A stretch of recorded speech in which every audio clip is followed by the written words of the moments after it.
Arthur is the sole lighthouse keeper on a remote island. For years, he has kept the light burning, safely guiding ships through the night.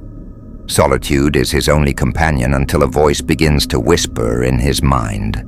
Initially, the voice seems friendly, telling stories and relieving Arthur's boredom. Over time, the voice becomes more insistent and dark. It begins to question Arthur's sanity, implying that he is trapped in the lighthouse, forgotten by the world. The voice encourages him to turn off the light, saying that no one would care, that ships no longer need the lighthouse. One stormy night, the voice becomes deafening. Arthur, on the verge of madness, struggles against the urge to obey its commands. He clings to his responsibility, knowing that lives depend on that light. At the height of the storm, Arthur realizes that the voice is not in his mind, but coming from the lighthouse itself, from the ancient stones eroded by time. Arthur, in a moment of clarity, realizes that the voice is the lighthouse itself, an ancient entity that feeds on the loneliness and despair of lighthouse keepers. The storm suddenly ceases, and a sepulchral silence takes over the island. Arthur looks at the lighthouse mirror and sees his distorted reflection, his eyes empty.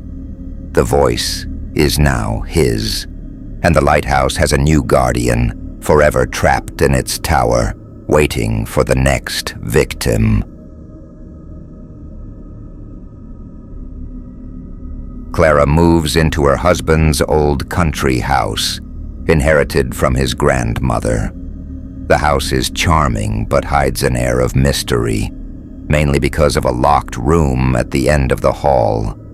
The husband forbids Clara from entering the room, claiming that it holds painful memories of his grandmother. Clara's curiosity grows daily. She hears whispers coming from inside the room and has the impression of seeing shadows moving under the door. One night, while the husband is traveling on business, Clara decides to break the lock.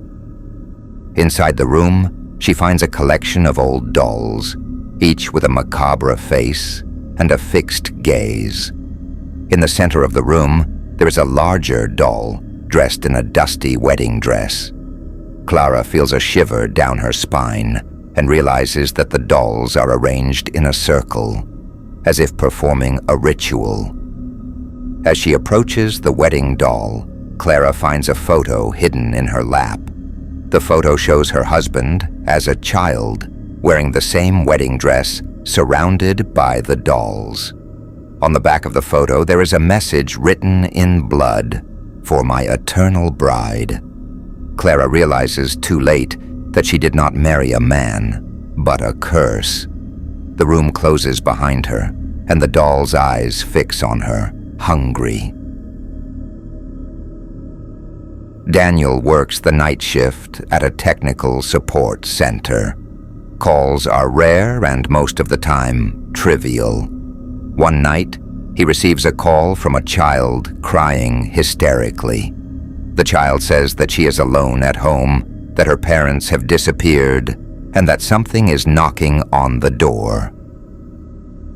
Daniel tries to calm the child, asking for her address to send help. The child, amid tears, says that she doesn't know where she is, that the house is dark, and that the thing at the door is getting stronger. Daniel hears loud knocks and scratches on the line, which makes him believe the child. He tries to trace the call, but the system cannot identify the location. The child panics, screaming that the door is giving way. Daniel hears a loud crash, then an eerie silence. He calls for the child, but gets no response. Daniel, disturbed, decides to call the police and report the incident. The officers go to Daniel's house to collect more information. Upon entering the house, the officers find Daniel sitting in front of the phone, with a fixed and terrified look. On the wall behind him, scribbled in blood, is the same drawing that the child described during the call. A tall, thin man with empty eyes and a grotesque smile.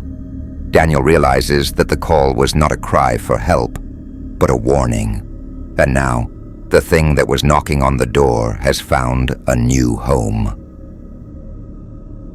For more spine-chilling stories, follow our channel, like and share, so we know you enjoyed the content and can bring you even more stories like this. See you in the next video.